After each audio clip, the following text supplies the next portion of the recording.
Look at what problem exercise 4. The ratio of two numbers is 3:5 on subtracting जो है 9 from each.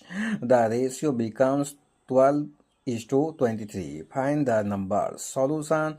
Let the first number equal to x and the second number equal to y. According to question, case 1 में x by y equal to 3/5 cross multiplication करने पर 5x equal to 3y, 5x minus 3y equal to 0, equation 1.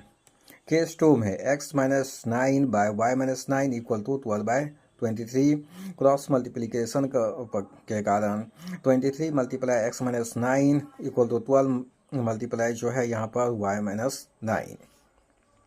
23x minus 207 equal to 12y minus 108 और 23x minus 12y इस term को लाने पर minus 12y equal to minus 108 plus 207 यानी इसका value 99 निकला. इस प्रकार equation 2. Subtract equation 1 multiply 4 from 2 से, तो 4 मल्टीप्लाई करते हैं 1 इक्वेशन, तो 4 5 जा 20, 20x 4 3 जा 12, 12y इक्वल टू 0. अब इक्वेशन को सब्सट्रैक्ट करते हैं, इक्वेशन 2 को रीराइट करते हैं.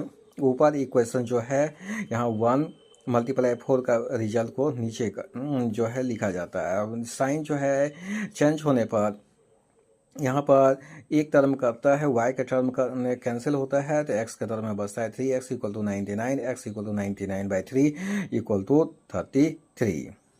फ्रॉम इक्वेशन 1 से 5x minus 3y equal to 0 x का मान पुट करते हैं, तो 5 multiply 33 minus 3y equal to 0, तो 165 minus 3y equal to 0 minus 3y equal to minus 165, तो y equal to minus 165/3.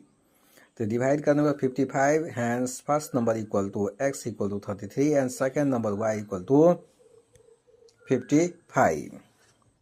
Thanks for watch regularly.